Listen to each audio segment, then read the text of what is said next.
Merhaba, iyi günler. Bugün Cumhurbaşkanı Recep Tayyip Erdoğan'ın Batı'yla ama özellikle Avrupa'yla olan ilişkisinin, ona bakışının, Avrupa'ya bakışının bir kronolojik bir öyküsünü anlatmak istiyorum. Bir gazeteci olarak bunu uzun bir süre yakından izlemiş birisi olarak çok ilginç bir grafik söz konusu. Eee, Bu grafiğin başında çok katı bir Batı ve Avrupa karşıtlığı. Dolayısıyla o zamanki adıyla Avrupa Ekonomik Topluluğu ya da Avrupa Topluluğu gibi isimleri vardı. O zamanlardan itibaren hatta daha öncesinde ortak pazara karşıtlık. Daha sonra bunu benimsemek, hatta Türkiye'de en fazla benimseyen olmak. Sonra bu uğurda çok önemli reformlar gerçekleştirmek ve Türkiye'nin Avrupa Birliği ile tam üyelik müzakeresini almak. Ondan sonra da gerek Avrupa Birliği'nin gerekse kendisinin ipleri gevşetmesiyle beraber belli bir ilişkilerin rutin bir şekilde ağır ağır ilerlemesi ve son 2-3 yılda da net bir şekilde bunların tekrar kopma noktasına doğru evrilmesi. Dün Avrupa Konseyi Parlamenterler Meclisi'nin aldığı karar Türkiye'yi 2003-2004'lü yıllara, yani AKP'nin iktidara geldiği yıllara geri götürdü. Bunu dün burada yaptığım başka bir Selefi cihatçılık üzerine yaptığım yayında Sisyphos söylencesiyle örneklemiştim. Bu bir kayaydı, zor bir kayaydı ve bu kaya bayağı bir zirveye doğru taşınıyordu el birliğiyle. Avrupa'nın da katkılarıyla ama esas olarak da Türkiye'nin çabalarıyla tam kaya yukarıya doğru, zirveye doğru gelecekken tekrar aşağı indi. Ve şu anda aşağı inmiş durumda. Yani kimilerine göre henüz inmemiş ama bence artık indi. Şu anda da sorun şu, bu kayanın tekrar yukarıya taşınması gerekip gerekmediği konusunda bir belirsizlik var ve birçok kişi siyasi iktidarın içerisinden ve önemli yerlerinde olan ve ona destek veren kişiler de aslında kayanın burada daha iyi olduğunu söylüyorlar. Yani biz kendimize yeteriz, biz iyiyiz, bize bulaşmasınlar, biz halimizden memnunuz. İşte siz bizi istemiyorsanız biz de sizi istemiyoruz gibi. Mesela AGİT'in yaptığı en son açıklama neydi? Seçimlerle ilgili gözlemin ardından eğer tavsiyelerimiz ciddiye alınmazsa biz Türkiye'yi bırakırız, Türkiye'den çıkarız dendiği zaman iyi çık, nereye gidersen git falan gibi yaklaşımlar. Şimdi kişisel olarak tabii ki ben kayanın yukarıya taşınmasını arzulayanlardanım. Türkiye'nin Batı'dan ve Avrupa'dan başka bir yönünün olamayacağını düşünenlerdenim.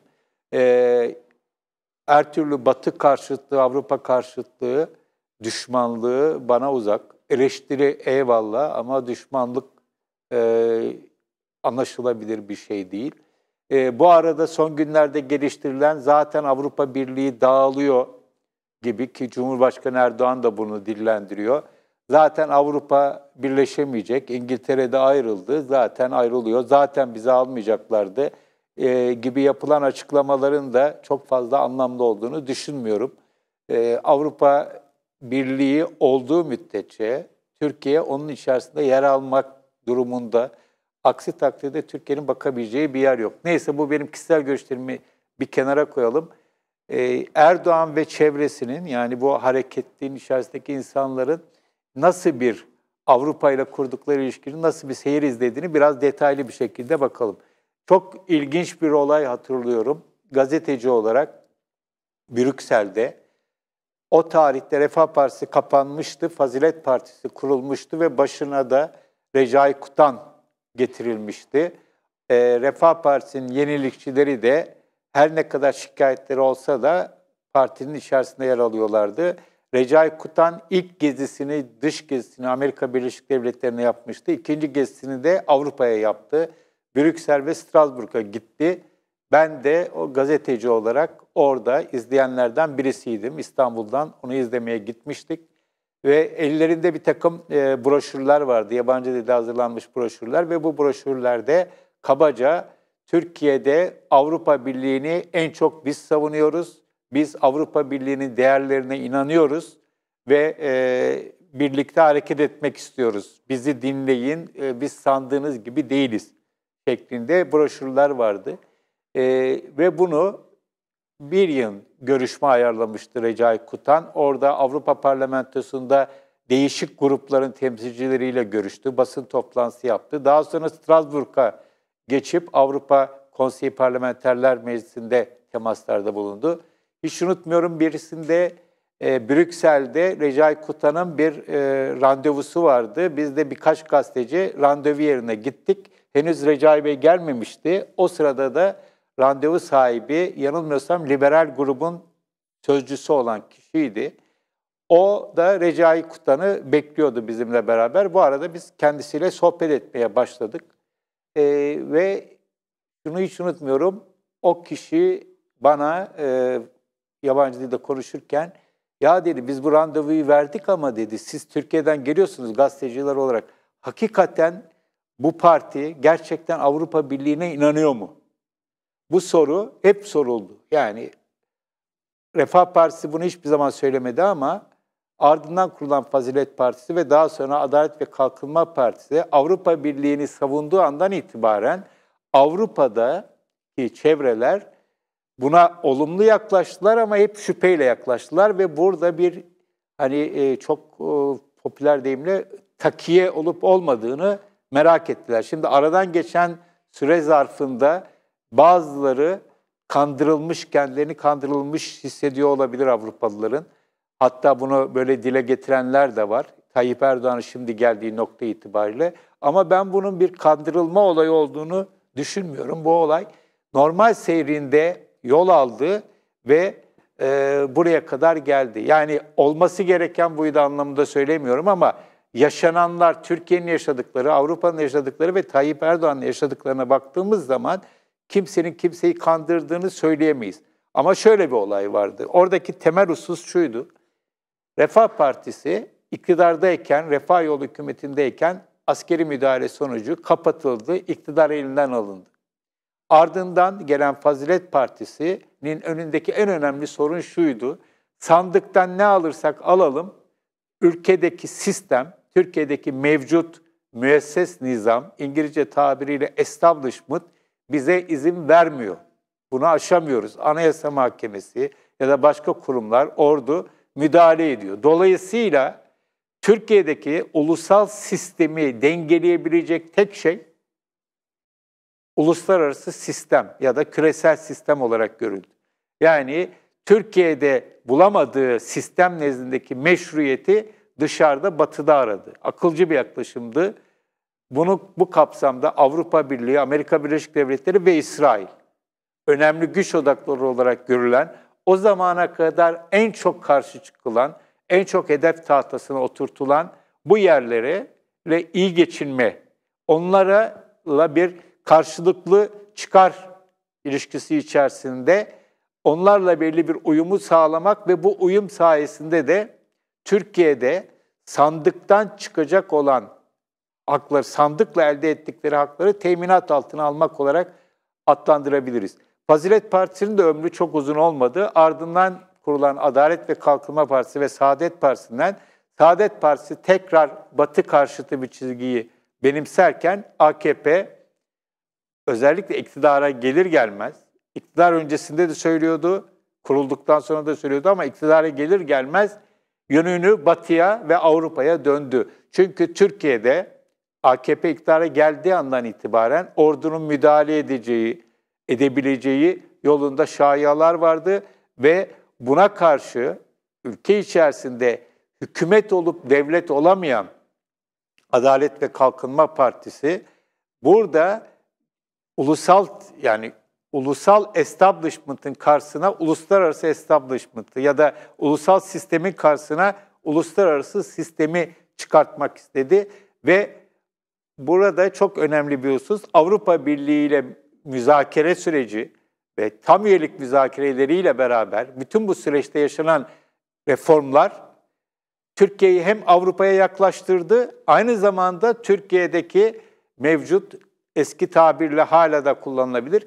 Derin devletin yetkilerini, etkilerini sınırladı ve meşru devletin yani hükümetin etki alanını genişletmeye başladı. Yani burada Batı ile, Avrupa Birliği ile, Amerika Birleşik Devletleri ile ve İsrail ile kurulan ilişkiler Türkiye'de Adalet ve Kalkınma Partisi iktidarının derin devletle olan ilişkisinde elini güçlendirdi. Ve bu uzun bir süre böyle gitti. Ben o tarihlerde birikime yazdığım bir yazıda bunu AKP'nin yaşadığı bu süreci mecburi batılılaşma olarak tarif etmiştim. Yani içeride sistem karşısından alanı daraltılan İslamcıların ya da bu partilerin alanı genişletmek için uluslararası sistemle ilişkilerini geliştirmeleri. Bu bayağı yürüdü. Her iki tarafta bundan memnun oldu. Her iki tarafta bundan son derece memnun oldu. Avrupalılar da memnun oldu. Amerikalılar da memnun oldu.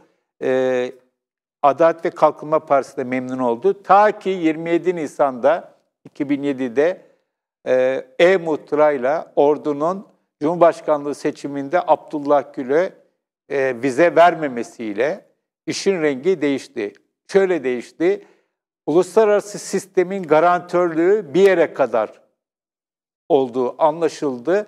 Dolayısıyla artık olay başka bir yerde doğrudan ulusal sınırlar içerisinde derin devlette birebir hesaplaşmayla görülmeye başlandı ve burada AKP ile Fethullah Gülen cemaatinin ittifakını Ergenekon, Balyoz gibi süreçleri gördük. Karşı hamle olarak da Adalet ve Kalkınma Partisi'ne kapatma davasını gördük. Adalet ve Kalkınma Partisi'ne kapatma davasında AKP'nin yanında en büyük desteğinde Avrupa'dan, Avrupa Birliği'nden geldiğini gördük. Ergenekon, Balyoz gibi süreçlerde Batı'dan çok az eleştiri geldi. Büyük ölçüde destek verildi. Türkiye'de derin devletin tasfiyesine Batı destek verdi. Belli bir aşamadan sonra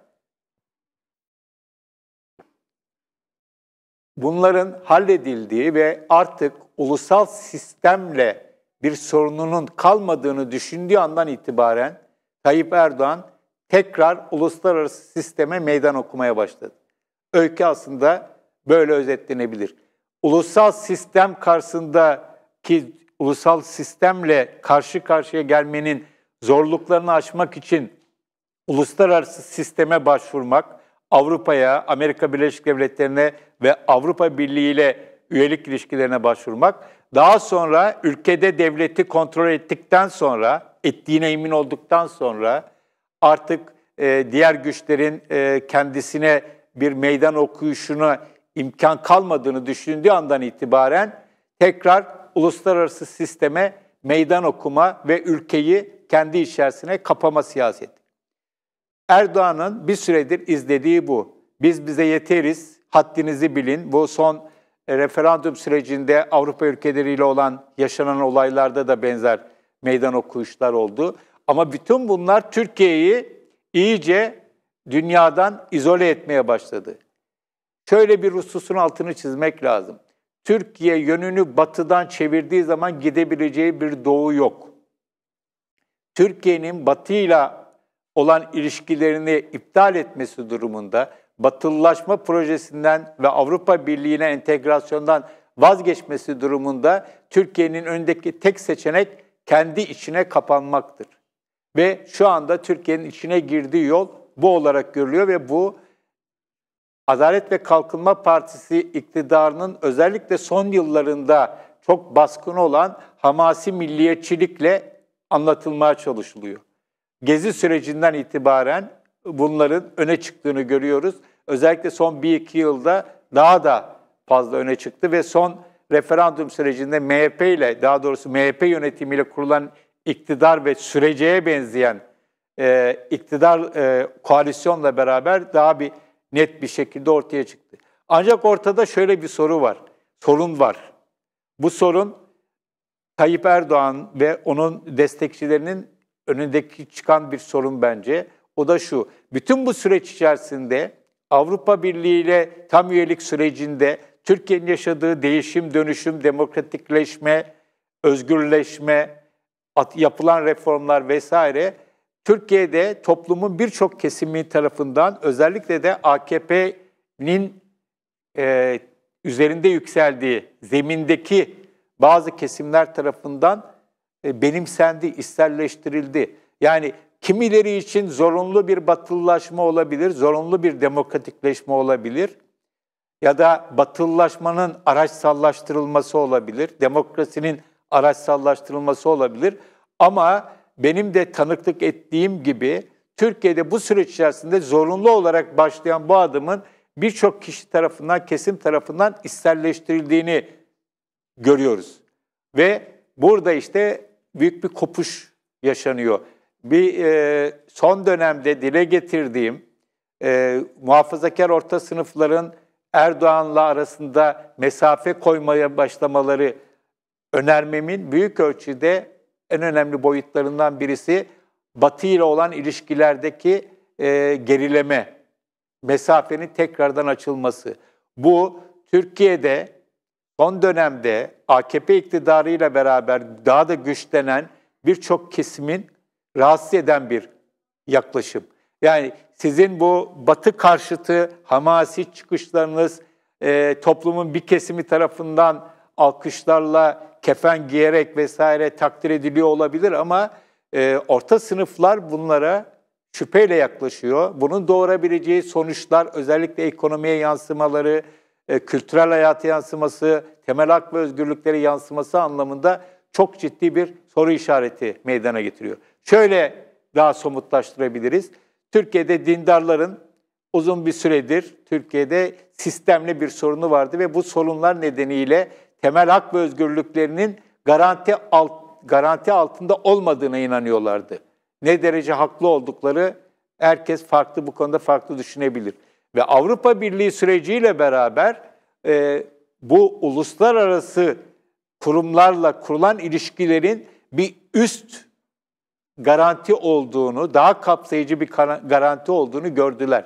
Avrupa İnsan Hakları Mahkemesi Türkiye'de artık herkesin bildiği bir yer olmaya başladı.